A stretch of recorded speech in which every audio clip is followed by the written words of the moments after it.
gereja orang beriman Kampus Surabaya dimanapun berada saat ini. Kita bersuka cita kita kembali mau beribadah di hari ini, hari Minggu terakhir tahun 2020. Mari saya mengajak saudara kita semua untuk sama-sama kita bersuka cita meninggikan nama Tuhan. Kita mau bertepuk tangan. Haleluya.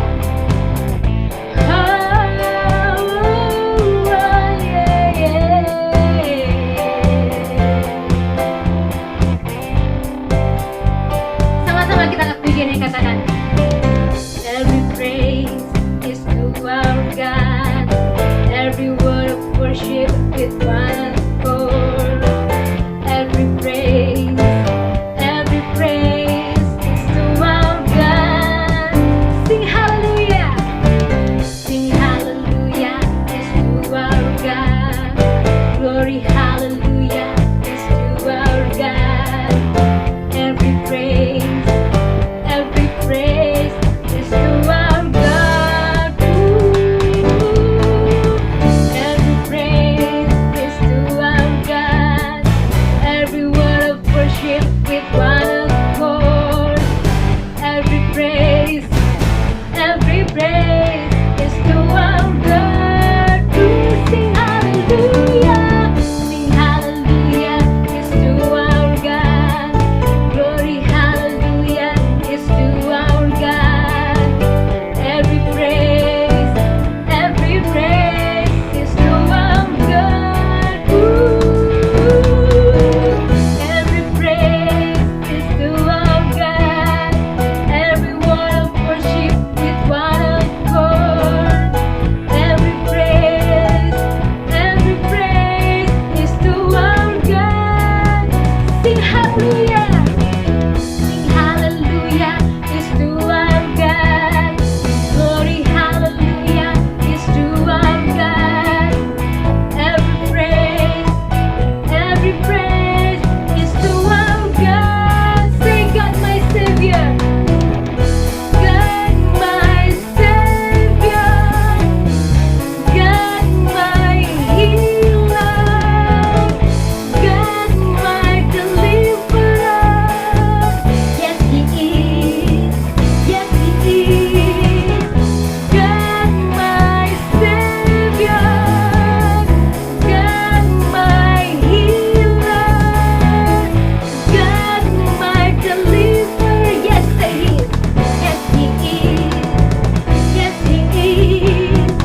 Yes He is. Yes He is.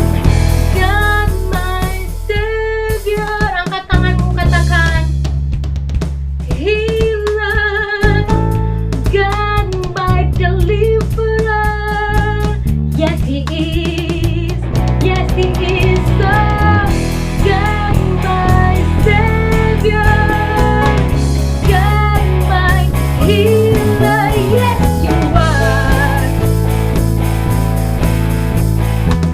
Yes He is. Yes He is.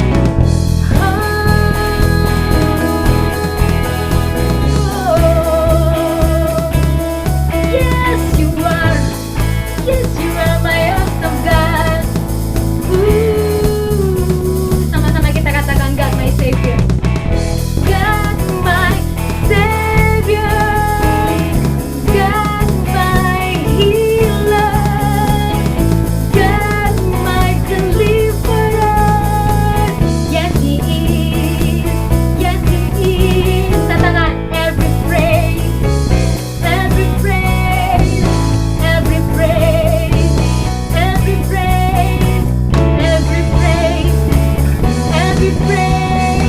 to our God. Haleluya. Mari jemaat Tuhan, sama-sama kita tenangkan diri kita. Kita akan masuk dalam penyembahan. Kita akan menyembah Tuhan lebih lagi. Haleluya. Terima kasih Tuhan Yesus. Terima kasih. Sama-sama kita katakan. Seorang anak telah lahir untuk kita, seorang putera diberikan.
Tuhan Yesus, terima kasih Bapa yang baik. Kami bersyukur Tuhan, pada pagi hari ini kami mau mendengar firman-Mu. Kami mau belajar lebih lagi Bapa. Biarlah setiap firman yang hamba-Mu sampaikan boleh tertanam dalam hati dan pikiran kami, dan boleh kami lakukan dalam kehidupan kami. Terima kasih Bapa yang baik, kami sambut firman-Mu. Haleluya. Amin.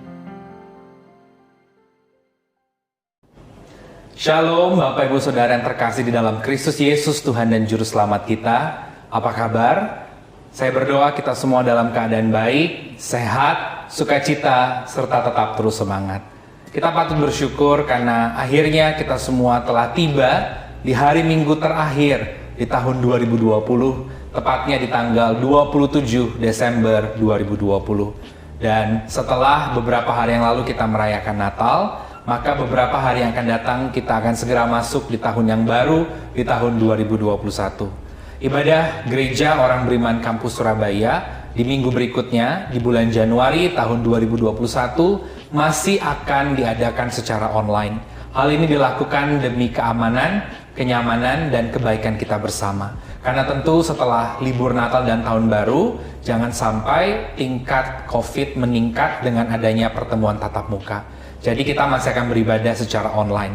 Dan tidak apa-apa, saya percaya kita masih melakukan ini semua sekali lagi demi keamanan, kenyamanan, dan kebaikan kita bersama. Dan saya berdoa masih dalam suasana Natal, biarlah sukacita Natal tetap terus ada di hati saudara dan saya, bukan hanya di bulan ini saja yang sebentar lagi akan kita akhiri, tetapi juga sampai di hari-hari esok, di bulan-bulan esok, bahkan di tahun yang baru yang akan kita masuki dalam beberapa hari yang akan datang.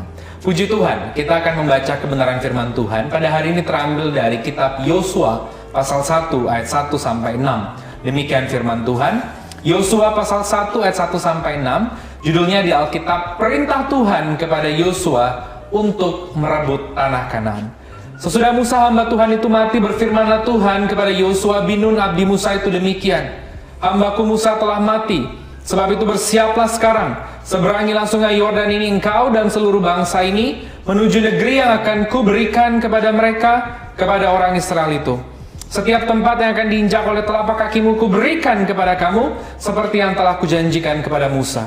Dari padang gurun dan gunung Libanon yang sebelah sana itu sampai ke sungai besar, yakni sungai Efrat, seluruh tanah orang Het sampai ke laut besar di sebelah matahari terbenam, semuanya itu akan menjadi daerahmu. Seorang pun tidak akan dapat bertahan menghadapi engkau seumur hidupmu, seperti aku menyertai Musa. Demikianlah aku akan menyertai engkau. Aku tidak akan membiarkan engkau dan tidak akan meninggalkan engkau. Kuatkan dan teguhkanlah hatimu, sebab engkaulah yang akan memimpin bangsa ini memiliki negeri yang kujanjikan dengan sumpah kepada nenek moyang mereka untuk diberikan kepada mereka. Demikian firman Tuhan. Nah, saudara terkasih dalam Tuhan, hari ini saya mau bagikan buat setiap kita tentang memasuki tahun yang baru.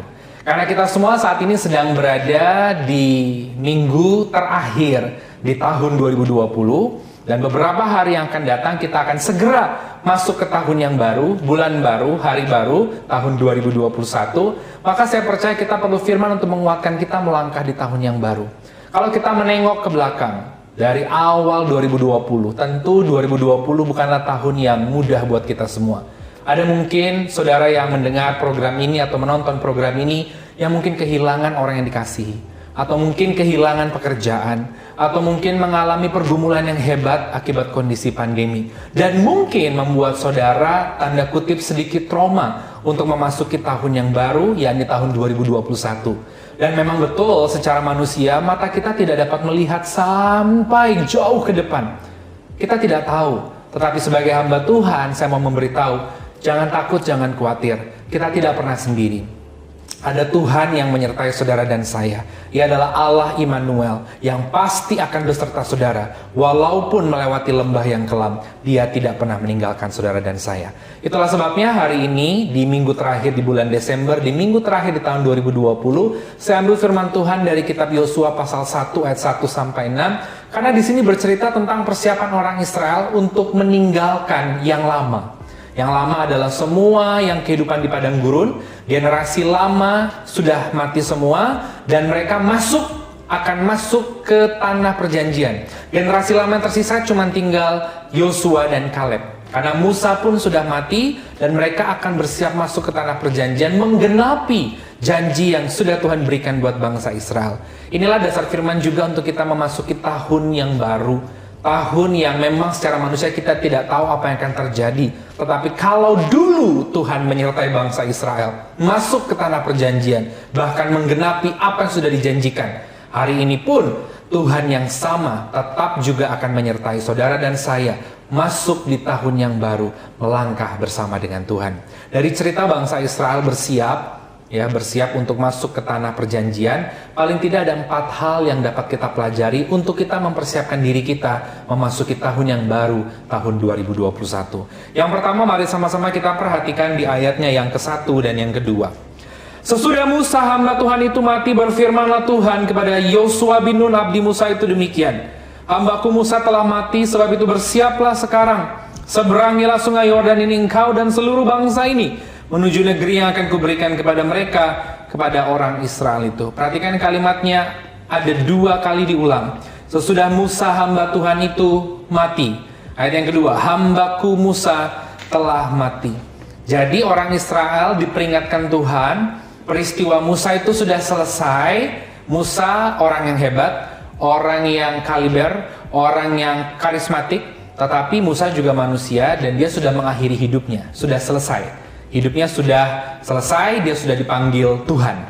Ya, artinya dia sudah menyelesaikan tugasnya. Sekarang kamu masih ada dan tentu aku, dengan kata lain Tuhan mau bilang seperti itu, aku Tuhan itu masih ada. Jadi jangan terpatok, terfokus di masa lalu.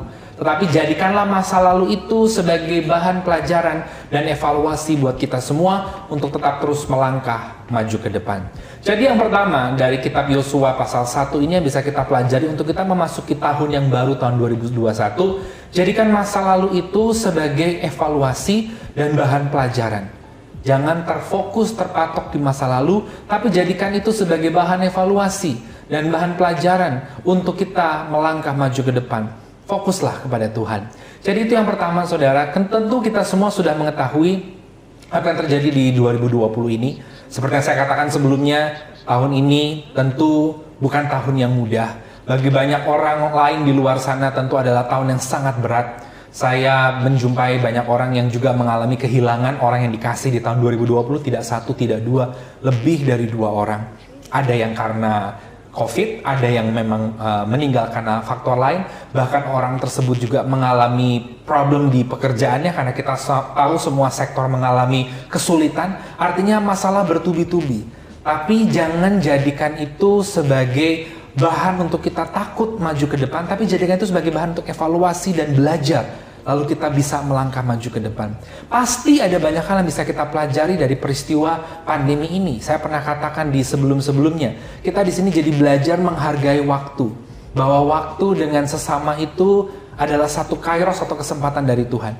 Waktu melayani Tuhan itu juga adalah kesempatan. Kalau dulu ibadah on-site di tempat, orang main-main, sembarangan, menggunakan waktu. Sekarang jadi begitu menghargai, bukan? Bahwa ternyata setelah online kangen ibadah onsite, kangen tatap muka. Berarti next jadikan bahan pelajaran, waktunya ibadah onsite atau di tempat atau tatap muka. Datanglah on time, hargai pelayanan. Banyak orang di luar sana yang belum bisa melayani. Kalau kita bisa melayani itu adalah anugerah. Kita belajar banyak dari peristiwa pandemi ini.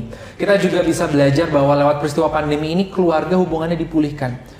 Ya, mau tidak mau mungkin ayah jadi work from home, ibu juga akhirnya yang kerja ibunya jadi work from home, anak-anak jadi study from home. Artinya di rumah bukan hanya semua pegang gadgetnya masing-masing, tapi semua mingle untuk bercengkrama, berbincang, saling tukar pikiran, saling berdiskusi, mempererat hubungan satu dengan yang lainnya, bahkan yang lebih luar biasa lagi, bangun mesbah doa bersama di hadapan Tuhan. Yang bisa kita jadikan pelajaran atau evaluasi, jangan kita akhirnya terpatok di masa lalu, kita sedih berlarut-larut, kita tidak bisa maju ke depan, tapi jadikan bahan evaluasi dan bahan pelajaran. Mungkin ada banyak orang di luar sana yang hidupnya selama ini sembarangan, urakan gitu. Ya, saya pernah ceritakan bahwa ada istilah kan di era pandemi ini new normal ya, new normal atau era adaptasi baru. Contoh, pegang apapun harus cuci tangan, jangan sembarangan pegang, jangan batuk di depan umum, dropletnya nanti kemana-mana, atau juga jaga jarak dan sebagainya. saya sebenarnya buat saya itu bukan new normal, tapi itu back to normal. Karena saya dibesarkan dari seorang ayah yang ya seperti itu, dari kecil saya tuh udah biasa. Kalau ketemu dia pasti tanya udah cuci tangan belum. Kalau batuk, waduh kalau kena air liur atau droplet saya bisa beliau tegur saya. Artinya sebenarnya saya jadi belajar untuk hidup saya tertata lagi. Jadi jangan lihat dari sudut pandang yang jelek, tapi lihat bahwa walaupun pandemi ini berat, walaupun pandemi ini tidak mudah, tapi ada hal yang bisa kita jadikan pelajaran dan evaluasi untuk kita melangkah ke depan. Sehingga ke depan, masuk di 2020, kita tahu bahwa kita siap, kita telah belajar banyak hal. Dan jangan takut, karena kita punya Tuhan yang selalu beserta setiap kita. Itulah juga yang dialami oleh orang Israel. Orang Israel mereka tadinya mungkin terpatok dengan Musa. Waduh, Musa sudah tiada. Siapa yang akan memimpin kita? Di situ mereka bisa belajar bahwa ternyata manusia itu datang dan pergi. Semua manusia, sehebat apapun, pendeta besar pun ada waktunya pergi. Ada waktunya selesai tugasnya. Siapapun pejabat tertinggi ada waktunya naik, ada waktunya turun. Tapi Tuhan kekal abadi. Itu yang Tuhan sedang berikan pelajaran buat orang Israel. Makanya dia berkata, Musa hambaku sudah mati. Kamu gak perlu pusing, kamu sudah kasih waktu berduka 30 hari, sekarang arise, bangkit, dan bergeraklah untuk menggenapi janji yang telah kuberikan kepada nenek moyangmu untuk meninggali tanah Kanaan. Jadi hari ini yang pertama pelajaran buat setiap kita memasuki tahun yang baru adalah jangan terpatok di masa lalu, tapi jadikan masa lalu sebagai bahan evaluasi dan pelajaran untuk kita melangkah dengan kuat dan yakin ke masa depan tahun 2021. Itu yang pertama. Yang kedua, Bapak Ibu Saudara, demikian firman Tuhan. Sama-sama lagi saya baca di ayat yang ke-1 dan yang kedua ya. Sesudah Musa hamba Tuhan itu mati, berfirmanlah Tuhan kepada Yosua bin Nun abdi Musa itu demikian, hambaku Musa telah mati. Sebab itu bersiaplah sekarang, seberangilah sungai Yordan ini engkau dan seluruh bangsa ini menuju negeri yang akan kuberikan kepada mereka, kepada orang Israel itu. Saudara, yang kedua ingin saya beritahu apa yang bisa kita pelajari ya dari Yosua pasal 1 untuk kita memasuki tahun 2021. Yang kedua, bersyukur senantiasa. Kalau kita lihat tadi dua ayat tadi, ada kata Musa diulang sampai 2 kali. Musa itu yang mengingatkan orang Israel berkali-kali untuk jangan bersungut-sungut. Jangan bersungut-sungut. Bersungut-sungut itu berkeluh kesah, complain, keep complaining kepada Tuhan. Ya nggak pernah bersyukur gitu. Ada aja yang dikeluhkan. Nah, lawan dari bersungut-sungut, ya lawan kata dari bersungut-sungut adalah mengucap syukur. Jadi yang kedua, untuk kita memasuki 2021, apa yang perlu kita ketahui? Yang kedua, belajar mengucap syukurlah senantiasa. Bukankah firman Tuhan juga mengingatkan di dalam perjanjian baru, mengucap syukurlah senantiasa dalam segala hal. Senantiasa itu selalu dalam segala hal. Dan kalau saudara lihat kurangnya aja, pasti ada aja kurangnya. Ya, tahun ini tahun yang berat, gajiku dipotong, pendapatan berkurang, nggak bisa ke mall, nggak bisa ketemu orang ya. Dulu sekarang udah bisa dengan new normal, atau ya nggak bisa liburan kok dipersulit. Kalau mau lihat yang dikeluhkan pasti ada saja terus. Tapi coba lihat, oh aku bisa ya merayakan Natal sampai hari ini, melewati pandemi yang tidak mudah aku bisa ada. Oh aku bisa berkumpul dengan keluarga inti di rumah. Oh aku bisa juga akhirnya masih tetap beribadah loh, walaupun secara online. Mengucap syukurlah senantiasa. Karena orang yang mengucap syukur, saudara, adalah orang yang menyatakan lewat perbuatannya bahwa dia itu percaya pemeliharaan Tuhan. Sebaliknya orang yang bersungut-sungut adalah orang yang tidak percaya pemeliharaan Tuhan. Dan orang kalau tidak pernah bersyukur rasanya kurang aja. Mau punya sekian triliun tapi kalau nggak bisa bersyukur rasanya tetap kurang, saudara. Saya ingat sebuah cerita tentang seorang anak muda yang dia itu bekerjanya di Singapura, di perusahaan IT, dengan gaji itu kalau tidak salah setiap bulan itu sekitar 70-an juta. Itu 70-an juta itu bulan, setiap bulan ya, tapi dalam bentuk dolar ya. Ini kalau dirupiahkan sekitar 70-an juta. Anak muda loh, istilahnya baru lulus kuliah, fresh graduate sudah dapat segitu, saudara. Tapi setiap kali dia pulang ke Indonesia, ke Jakarta, dia hanya berkeluh kesah kepada papa mamanya. Dan berkata bahwa, aduh pak capek, kerjaanku banyak, setumpuk, baru bangun pagi buka mata, udah langsung ada email masuk dari atasanku. Aku juga ketemu papa tuh cuma sehari loh pak. Itu pun setelah 1 tahun karena urusan begitu banyak. Nanti dia kasih kalau Natalan baru boleh pulang lebih lama lagi. Saudara, akhirnya papanya berkata, "Nak, yang kamu lihat adalah masalah dan masalah sehingga membuat kamu tidak bisa bersyukur. Orang yang tidak bisa bersyukur tidak akan bisa menikmati hidup. Kamu coba lihat dari sudut yang berbeda.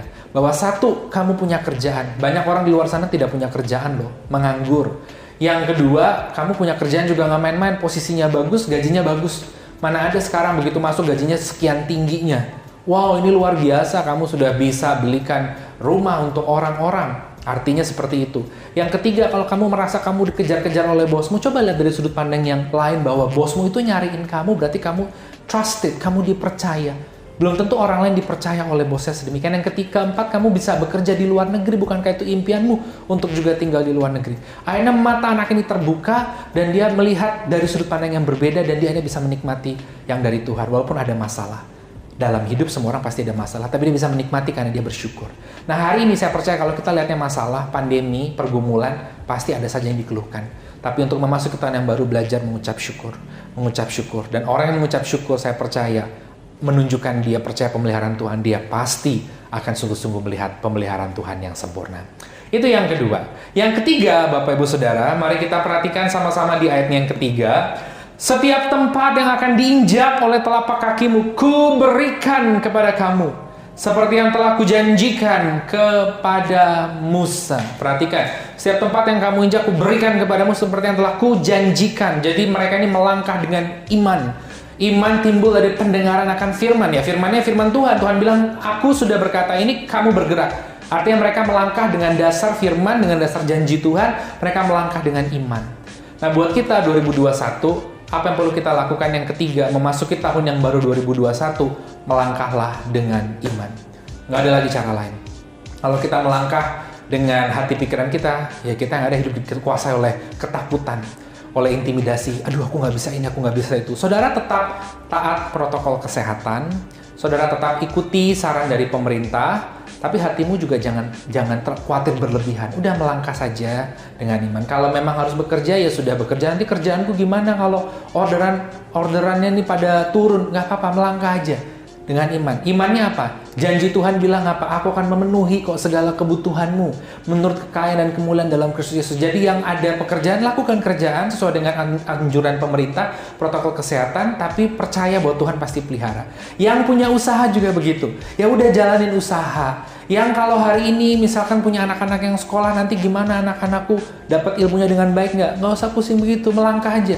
Udah waktu bisa sekolah online, ya sudah sekolah. Melangkah dengan iman, dengan dasar firman Tuhan. Artinya kalau Tuhan bilang, aku akan memberkati engkau dan anak cucumu, ya sudah, percaya.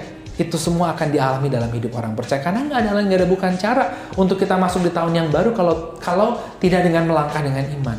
Kalau melangkah dengan dasar uang kita, uang bisa pergi habis. Kalau kita melangkah dengan dasar kekuatan kita, manusia ada batasnya, tidak selalu kuat. Kalau kita melangkah dengan dasar hebat kita tidak selamanya hebat. Tapi ketika kita melangkah dengan dasar janji Tuhan, kita melangkah dengan iman, kita melihat pemeliharaan Tuhan. Banyak orang yang bertanya kepada saya, melangkah dengan iman itu seperti apa sih gitu. Melangkah dengan iman itu artinya melangkah dengan dasar firman Tuhan. Jadi sudah harus ada dasar firman Tuhan dalam hidupmu. Hari ini banyakin baca Alkitab daripada banyakin baca yang lain-lain gitu. Alkitab kan nggak harus selalu dalam bentuk buku begini. Sekarang kan ada Alkitab online, di handphone, dan sebagainya. Makanya saya selalu berkata kepada banyak anak-anak muda, kamu punya ayat emas nggak? Minimal 1 ayat emas dalam hidupmu. Saudara tahu tidak kenapa anak-anak sekolah minggu itu selalu dikasih ayat hafalan? Ya, bukan karena guru sekolah minggunya nggak ada kerjaan, tapi dengan dasar awalnya adalah supaya anak-anak itu ada yang nempel ayat itu dalam hidup mereka. Kan ditanyain ayat hafalan. Begitu mereka besar, misalkan satu anak dari kecil sekolah minggu dikasih ayat hafalan, sekian banyak ayat hafalan, pasti ada satu yang nempel dan dia jadikan pegangan dalam hidupnya. Misalkan ada ayat hafalan bahwa ketahuilah bahwa aku akan menyertai kamu senantiasa sampai kepada kesudahan zaman. Ketika dia masuk dalam kehidupan nyata di luar sana, pekerjaan menumpuk, dimarahin bos, ya keluarga ada persoalan, dia merasa sendiri, dia kemudian dibangkitkan imannya untuk dia tetap melangkah. Udah, aku tetap bekerja, tetap berusaha dengan baik, Tuhan akan tolong aku. Karena apa? Karena dia melangkah dengan iman. Iman itu nggak bisa datang begitu aja, tapi timbul dari pendengaran akan firman. Ada firman yang nempel di dia ucapkan, didengar telinganya, imannya timbul. Firmannya itu apa? Yang dia dapat dari kecil itu. Ketahuilah aku menyertai kamu senantiasa sampai kesudahan zaman. Wow, dia pegang itu saudara.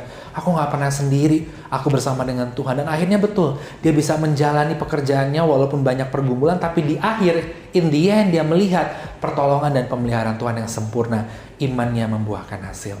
Jadi ketika kita mau masuk ke tahun yang baru, kita nggak tahu apa yang akan terjadi. 2020 aja kita nggak tahu ya kan, awal-awal bahwa akan seperti ini. Setelah kita masuk di Desember, wow, pandemi ini begitu luar biasa. Makanya 2021 bagaimana? Mau nggak mau kita harus melangkah dengan iman. Bukan lagi melangkah dengan kebanggaan kekuatan kita. Bukan lagi melangkah dengan kesombongan kita. Bukan lagi melangkah dengan jabatan kita atau kekuatan kita. Tapi melangkahlah dengan dasar firman dan janji Tuhan. Melangkahlah dengan iman. Yang keempat, yang terakhir saudara, mari kita perhatikan di ayatnya yang ke-6. Kuatkan dan teguhkanlah hatimu. Sebab engkau akan memimpin bangsa ini memiliki negeri yang kujanjikan dengan bersumpah kepada nenek moyang mereka untuk diberikan kepada mereka. Ayat 7 diulangi sekali lagi, hanya kuatkan dan teguhkanlah hatimu. Jadi yang keempat saudara, yang terakhir, memasuki tahun 2021, Tuhan mau kita kuat dan teguh hatinya. Udah itu aja. Ya, Tuhan nggak perlu kekuatan uangmu, Tuhan nggak perlu kekuatan kepintaranmu, Tuhan nggak perlu kekuatan fisikmu, ya badannya kuat, ya bagus. Tuhan nggak butuh kekuatan popularitasmu, kau terkenal puji Tuhan, tapi yang Tuhan butuhkanlah hatimu tuh strong, kuat. Artinya apa? Jangan tawar, jangan menjadi kecut dan lemah. Aduh, aku takut nih masuk 2021, enggak. Kuat, melangkah, yes, oke. Aku serahkan ke Tuhan hidupku. Aku sudah lakukan bagianku. Aku sudah hidup dalam protokol kesehatan. Ya, anjuran pemerintah ditaati. Sudah aku melangkah 2021. Aku tenangkan hatiku. Tidak khawatir, tidak bimbang, tidak ketakutan, tidak lemah, tidak terintimidasi si jahat. Kuat hatiku. Itu yang penting saudara. Kenapa? Kenapa harus seperti itu? Tuhan bisa kerjakan yang lainnya. Tapi yang Tuhan mau bagian kita adalah hati kita. Karena seperti yang saya pernah sampaikan, manusia, saudara dan saya diciptakan Tuhan sebagai makhluk spesial. Makhluk spesial. Tuhan kan menciptakan makhluk lainnya. Tuhan menciptakan hewan, Tuhan menciptakan tanaman, Tuhan menciptakan roh-roh di udara, ya malaikat, itu semua adalah roh. Tuhan menciptakan manusia. Manusia ini spesial. Kenapa? Karena manusia selain dibentuk berdasarkan gambar dan rupanya, diberikan nafas kehidupan, diberikan hak bebas, free will. Jadi kebebasan itu ada dalam hatimu. Engkau mau memilih percaya Yesus atau tidak. Engkau mau memilih untuk mengampuni atau mendendam. Engkau mau memilih untuk kepahitan atau membuang kepahitan. Engkau mau memilih untuk maju atau diam di tempat aja. Engkau mau memilih untuk hidup di masa lalu atau terus melangkah dengan Tuhan. Itu semua pilihan dalam hidupmu. Makanya Tuhan mau bagian kita adalah kita pilih hati kita tidak gentar, tidak takut, hati kita tidak kecut, hati kita tidak tawar, hati kita tidak lemah, tapi hati kita strong di dalam Tuhan. Aku percaya, aku kuat melangkah dengan Tuhan. Udah hati kita aja yang dikuasai oleh kekuatan yang dari Tuhan. Jangan mau hati kita dikuasai oleh ketakutan, oleh kegelisahan. Nah itu artinya kita akhirnya dikuasai oleh seperti itu dan kita menjadi semakin lemah. Sisanya Tuhan akan kerjakan. Yang Tuhan mau hari ini adalah hatimu. Let not your heart be troubled. Sisanya Tuhan yang akan bekerja sepenuhnya. Saya berdoa masuk di tahun yang baru, biarlah engkau memiliki hati yang kuat, tidak takut, tidak gelisah, tidak khawatir, tidak bimbang. Serahkan 2021 ke tangan Tuhan, kau akan melihat perkara ajaib Tuhan kerjakan dalam hidupmu. Selamat menyongsong tahun yang baru, tahun 2021. Dan kita akan bertemu kembali secara online minggu depan di tahun yang baru, tahun 2021. Dan saya berdoa, 2021, walaupun mata fisik kita tidak bisa melihat sejauh mata berkilo-kilo ke depan, tapi kita percaya mata rohani kita melihat bahwa kita ada di tangan yang luar biasa, tangan Yesus Kristus, Allah Immanuel yang beserta kita selama-lamanya. Selamat menyongsong tahun yang baru, Tuhan Yesus memberkati. Kita berdoa. Terima kasih Tuhan untuk kebenaran firman yang boleh dibagikan buat kami. Meteraikan di dalam nama Tuhan Yesus, dan biarlah firman tersebut berakar, tertanam, bertumbuh, dan hidup kami berbuah-buah. Hamba berdoa buat setiap jemaat yang menonton program ini, walaupun 2020 mungkin menjadi tahun yang tidak mudah buat mereka, biarlah Tuhan masuk 2021, mereka boleh mengalami pengalaman yang ajaib dengan Tuhan. Tuhan proteksi, Tuhan pelihara, Tuhan jaga, Tuhan tolong setiap mereka. Kami berdoa buat bangsa dan negara kami Indonesia diberkati. Pemimpin yang tertinggi Presiden Joko Widodo dengan jajarannya ke bawah, Panglima TNI, Kapolri, para menteri, birokrat, gubernur, wali kota, bupati, semua diberkati. Penduduk Indonesia dari Sabang sampai Merauke diberkati. Kami berdoa buat seluruh warga bangsa Indonesia yang terdampak karena pandemi ini, para pengusaha, para pekerja, tenaga profesional, mereka yang ada di garda terdepan dalam pandemi ini Tuhan. Tenaga medis dan relawan Tuhan pelihara. Kami juga berdoa Tuhan buat gereja-gereja Tuhan dimanapun berada dan jemaat Tuhan, secara khusus Gereja Orang Beriman Kampus Surabaya. Masuk di tahun 2021, kami serahkan hidup kami ke tangan Tuhan, dan kami mau melangkah dengan iman, percaya bersama dengan Tuhan Yesus. Dan sebelum kami mengakhiri ibadah kami pada hari ini, kami semua mau terima berkat dari Tuhan. Mari saudara angkat kedua tanganmu, arahkanlah pandangan hatimu ke hadapan Tuhan, dan terimalah berkat Tuhan. Kasih dari Allah Bapa di sorga, penyertaan cinta dan damai sejahtera shalom dari Tuhan Yesus Kristus, serta persekutuan yang manis dengan Allah Roh Kudus, menyertai kita semua hari ini, sampai Maranatha, sampai tahun yang baru, di dalam nama Tuhan Yesus Kristus. Haleluya. Amin.